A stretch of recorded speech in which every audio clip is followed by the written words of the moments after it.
Good evening everyone, स्वागत है एक बार फिर से आप सभी का सक्सेस पॉइंट इंडिया चैनल के जीके क्विज कार्यक्रम में। कैसे हैं आप सभी? आप सबकी पढ़ाई कैसी चल रही है वगैरह वगैरह। उम्मीद है कि आप सभी बहुत अच्छे होंगे, स्वस्थ होंगे, मस्त होंगे और अच्छी तरीके से अपनी पढ़ाई को जारी कर रहे होंगे। ठीक है, चलिए। और अगर इन सभी कक्षाओं को लेकर के अगर कुछ आप सुझाव देना चाहें या कुछ आप मशवरा देना चाहें तो आप कमेंट बॉक्स में अपना कमेंट निश्चित रूप से कर सकते हैं। आपके सभी सुझाव, आपके फीडबैक हमारे लिए अति महत्वपूर्ण है। चलिए तो फिर प्रारंभ करते हैं आज की इस क्लास को।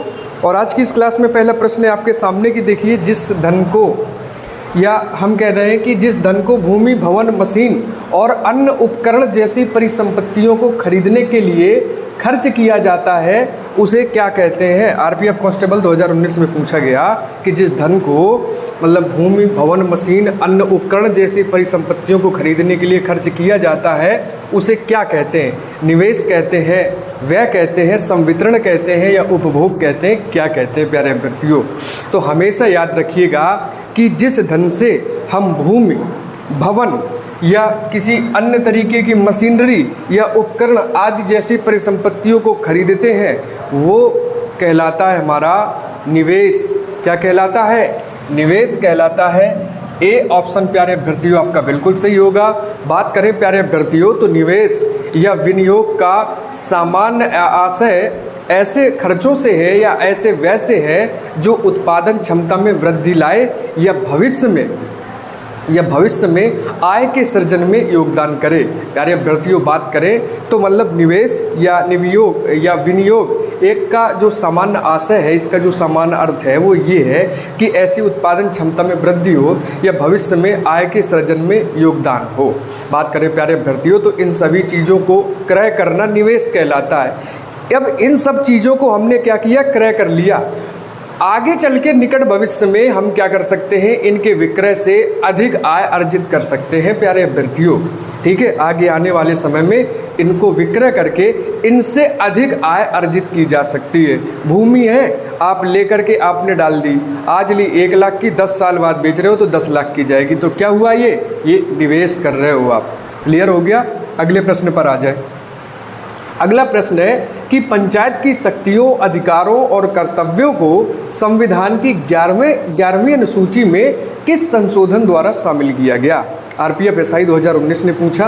92वां संविधान संशोधन, 74वां संविधान संशोधन, 69वां संविधान संशोधन या फिर 73वां संविधान संशोधन? कौन सा उत्तर सही है प्यारे अभ्यर्थियों? आप सभी लोग कमेंट करते रहिए। बात करें तो पंचायत की शक्तियों, अधिकारों और कर्तव्यों को संविधान की 11वीं अनुसूची के अंतर्गत प्यारे अभ्यर्थियों 73वें संविधान संशोधन अधिनियम के तहत क्या किया गया? शामिल किया गया। 73वां संविधान संशोधन अधिनियम कहता है प्यारे अभ्यर्थियों, डी ऑप्शन आपका बिल्कुल सही है।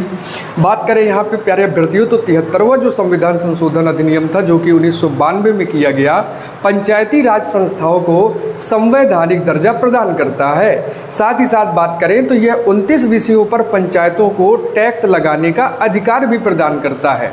यानी कि ग्राम पंचायतों के पास ऐसे 29 विषय हैं, 29 विषय हैं जिन पर वो क्या कर सकते हैं? कर लगा सकते हैं, टैक्स लगा सकते हैं प्यारे अभ्यर्थियों।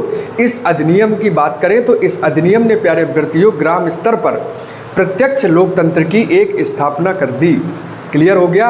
अगले प्रश्न पर आ जाएं। और अगला प्रश्न प्यारे अभ्यर्थियों कि निम्न विकल्पों में से गलत जोड़ी का चयन करें। चंद्रगुप्त मौर्य, बिंबिसार गुप्त, राजराजा चोल, कनिष्क कुषाण। क्या गलत है प्यारे अभ्यर्थियों? चंद्रगुप्त किस वंश का? मौर्य वंश का। राजराज चोल वंश के। कनिष्क कुषाण वंश का। बिंबिसार गुप्त वंश का। बिल्कुल नहीं हो सकता सर। बोले अरे गुप्त वंश का कैसे हो जाएगा भाई? ठीक है, बिंबिसार ये वाला आपका जो पेयर है ये आपका मिसमैच है, ये सही नहीं है प्यारे अभ्यर्थियों। क्यों सही नहीं है? तो बिंबिसार प्यारे अभ्यर्थियों आपके हर्यक वंश से संबंधित हैं। बात करें प्यारे अभ्यर्थियों तो बिंबिसार ने 544 ईसा पूर्व में मगध में हर्यक वंश की स्थापना की। प्यारे अभ्यर्थियों मगध में स्थापित होने वाला कहते हैं कि एक पहला मतलब कि ऐसा वंश था जिसका मतलब कि जहाँ से साक्ष्य प्रारंभ होते हैं प्यारे अभ्यर्थियों, जबकि इससे पहले बृहदत्त का शासन चला करता था जिसका वर्णन या जिसके साक्ष्य हमने महाभारत में देखे हैं। बात करें प्यारे अभ्यर्थियों तो बिंबिसार ने 544 ईसा पूर्व में मगध में अपने इस हर्यक वंश की राजधानी की हर्यक वंश की स्थापना की। और साथ ही साथ प्यारे अभ्यर्थियों बात करें तो गिरिव्रज को यहाँ पे क्या बनाया था, अपनी राजधानी बनाया था गिरिव्रज को। क्लियर हो गया, इसलिए ये आपका सही है। कौन सी पर्वतमाला व्यवहारिक रूप से उत्तर और दक्षिण भारत के बीच की सीमा का निर्माण करती है प्यारे अभ्यर्थियों? कौन सी पर्वतमाला है? देखिए कल हमने देखा था कि कौन सी पर्वतमाला है जो यूरोप और एशिया को अलग करती है, यूराल पर्वतमाला।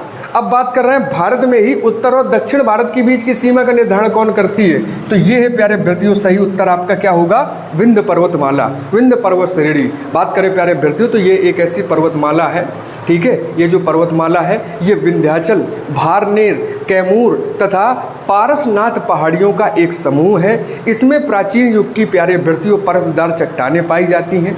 बात करें प्यारे अभ्यर्थियों तो नर्मदा नदी विंध्याचल पर्वत श्रेणी और सतपुड़ा पर्वत श्रेणी के बीच समानांतर बहती है, ठीक है। तो भारत में उत्तर भारत और दक्षिण भारत को अगर बीच से सीमा निर्धारण करने का अगर कोई काम करता है तो वो है प्यारे अभ्यर्थियों आपकी विंध्याचल श्रेणी, ठीक है, विंध्य पर्वत श्रेणी, विंध्याचल श्रेणी, ठीक है।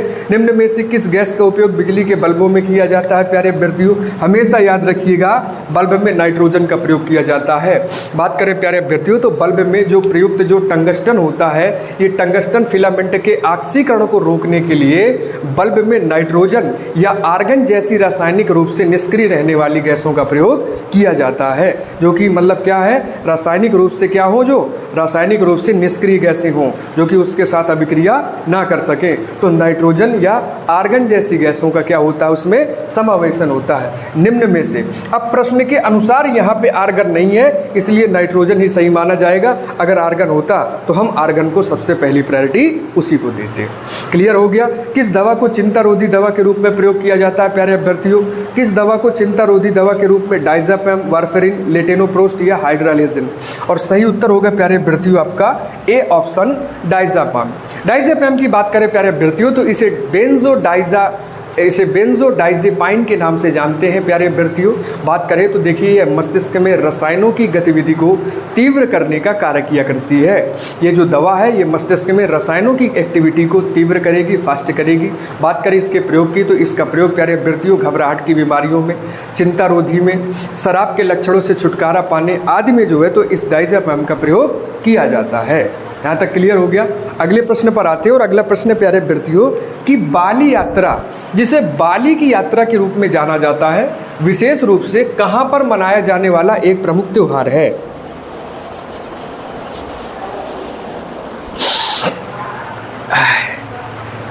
चलिए थोड़ा सा तबीयत थोड़ा सा स्वास्थ्य थोड़ा सही नहीं है। बाली यात्रा, जिसे बाली की यात्रा के रूप में जाना जाता है, विशेष रूप से कहाँ पर मनाए जाने वाले एक प्रमुख त्यौहार है प्यारे अभ्यर्थियों? और यहाँ पे बात करें तो बाली यात्रा को मनाया जाता है कहाँ में? कटक में मनाया जाता है बाली यात्रा को, ठीक है प्यारे अभ्यर्थियों। तो बाली यात्रा को हम कहाँ मनाते हैं? कटक में। कटक तो एक नगर है, एक शहर है, कहाँ का? ओडिशा का एक शहर है प्यारे अभ्यर्थियों। तो हम कह सकते हैं कि बाली यात्रा का आयोजन ओडिशा में किया जाता है।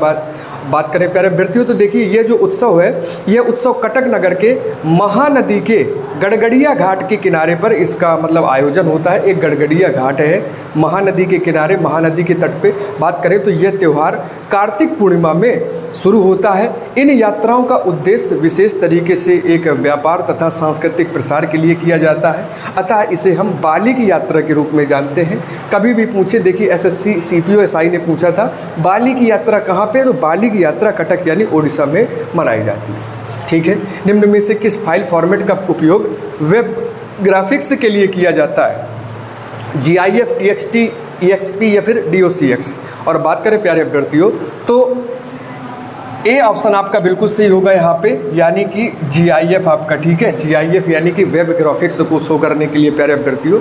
बात करें तो इस फाइल फॉर्मेट का जो उपयोग होता है ये वेब ग्राफिक्स के लिए किया जाता है। GIF जो फाइल होती है ये होती है आपके वेब ग्राफिक्स के लिए। बात करें प्यारे अभ्यर्थियों TXT फाइल का फॉर्मेट का उपयोग टेक्स्ट आपके टेक्स्ट राइटिंग के लिए किया जाता है। जहाँ पे आप टेक्स्ट राइटिंग करते हो वहाँ का जो फाइल फॉर्मेट होता है वो TXT होता है प्यारे अभ्यर्थियों। बात करें तो जो EXE होता है, जो EXE है, सॉरी यहाँ पे मैंने EXP लिख दिया है, यहाँ पे EXE होना चाहिए। तो जो EXE होता है प्यारे अभ्यर्थियों, EXE फाइल फॉर्मेट का जो उपयोग होता है प्यारे अभ्यर्थियों विंडो के प्रोग्राम में निष्पादन के लिए किया जाता है। और वहीं जो आपका DOCX है, ये प्यारे अभ्यर्थियों आपके MS वर्ड के अंतर्गत जो फाइल फॉर्मेट होती हैं उनमें DOCX का प्रयोग हम करते हैं। क्लियर हो गया।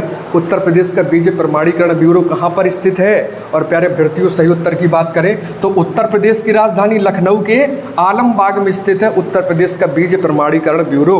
बात करें प्यारे अभ्यर्थियों तो उत्तर प्रदेश में के लखनऊ में आलमबाग में स्थित लखनऊ के आलमबाग में स्थित बीज प्रमाणीकरण ब्यूरो आलमबाग में स्थित है प्यारे अभ्यर्थियों, जिसकी स्थापना 2002 में उत्तर प्रदेश सरकार द्वारा की गई थी। क्लियर हो गया। अगले प्रश्न पर आ जाओ। कौन सा मंत्रालय 2024 विश्व धरोहर युवा पेशेवर फोरम की मेजबानी कर रहा है? विदेश मंत्रालय, गृह मंत्रालय, संस्कृति मंत्रालय या फिर रक्षा मंत्रालय?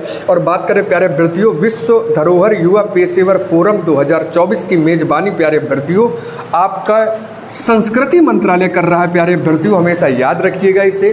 तो देखिए भारत जो है 21 से लेकर के 31 जुलाई 2024 को नई दिल्ली में पहली बार यूनेस्को विश्व धरोहर समिति की बैठक की मेजबानी कर रहा है, जिसमें प्यारे अभ्यर्थियों बात करें तो इसकी एक थीम है, इसका एक विषय है, जिसका विषय है 21वीं सदी में विश्व धरोहर। 21वीं सदी में विश्व धरोहर ये थीम है, जिसका आयोजन प्यारे अभ्यर्थियों नई दिल्ली में 21 जुलाई से लेकर के 31 जुलाई तक आयोजित किया जाएगा। ठीक है, जिसका मुख्य उद्देश्य बात करें प्यारे अभ्यर्थियों तो विश्व धरोहर और यूनेस्को में दर्ज जितने भी भारत के विश्व धरोहर स्थल हैं उन पर सब पर क्या करना है, एक विचार विमर्श और एक विशेष समझौता करना है। क्लियर हो गया। हाल ही में खड़ग प्रसाद शर्मा ओली, जिसे KP शर्मा के नाम से जानते हैं, किस देश के प्रधानमंत्री बने हैं? नेपाल, भूटान, म्यांमार या फिर बांग्लादेश? और यहाँ पे प्यारे अभ्यर्थियों आपका सही उत्तर होगा नेपाल। आप सभी लोग इसका एक बार स्क्रीनशॉट लीजिएगा प्यारे अभ्यर्थियों। बात करें तो देखिए जो खड़ग प्रसाद शर्मा KP शर्मा ओली के नाम से जाने जाते हैं, हाल ही में ये नेपाल के जो है तो नेपाल के प्रधानमंत्री बने हैं। KP शर्मा ओली को 15 जुलाई 2024 को राष्ट्रपति रामचंद्र पौडेल ने चौथी बार नेपाल के प्रधानमंत्री के रूप में शपथ दिलाई है प्यारे अभ्यर्थियों। बात करें तो अभी हाल ही में KP शर्मा ओली ने पुष्पकमल दहन प्रचंड की जगह पर अभी जो है तो अपनी सत्ता स्थापित की है प्यारे अभ्यर्थियों। ठीक है, तो आपके जो KP शर्मा ओली है वो कहाँ के प्रधानमंत्री बने हैं? नेपाल के प्रधानमंत्री बने हैं प्यारे अभ्यर्थियों। बात करते हैं आज के सवाल कार्यक्रम में। तो कल के सवाल में मैंने पूछा था आपसे कि ऋग्वैदिक कैसा धर्म था? तो ऋग्वैदिक प्यारे अभ्यर्थियों आपका अद्वैतवाद धर्म था। कैसा धर्म था? अद्वैतवाद धर्म था। अद्वैतवादी धर्म था आपका ऋग्वैदिक। ठीक है, यानी कि हम ये कह सकते हैं कि ऋग्वैदिक काल में लोग जो सबसे ज़्यादा अनुयायी थे वो अद्वैतवाद के प्रबल समर्थक हुआ करते थे। ऋग्वैदिक काल के जो लोग थे वो अद्वैतवाद को ज़्यादा मानते थे। ठीक है, आज का प्रश्न प्यारे अभ्यर्थियों आपके सामने कि भारत में उत्तरी सरकार के नाम से किसे जाना जाता है? भारत में उत्तरी सरकार के नाम से किसे जाना जाता है? जलप्रपात या पर्वत या नदी घाटी या फिर तटीय मैदान? ठीक है प्यारे अभ्यर्थियों, मिलते हैं आपसे कल और इसी समय इसी क्लास में। तब तक के लिए सुरक्षित रहिए, पढ़ते रहिए, मस्त रहिए, इसका नोट्स बनाते चलिए। आगे चल के आपके लिए बहुत ज़्यादा बेनिफिशियल साबित होगा, फ़ायदेमंद होगा, आपको काम आएगा। जो नए अभ्यर्थी हैं उनको मैं बता दूं कि ये सभी प्रश्नों का समावेशन हम विगत वर्षों में पूछे गए सभी एक दिवसीय परीक्षाओं में जो क्वेश्चन पेपर है वहाँ से लेते हैं प्यारे अभ्यर्थियों। यही हमारा मुख्य स्रोत है। ठीक है प्यारे अभ्यर्थियों, मिलते हैं आपसे कल की क्लास में। तब तक के लिए ख्याल रखिएगा। नमस्कार, धन्यवाद, जय हिंद, शुभ रात्रि।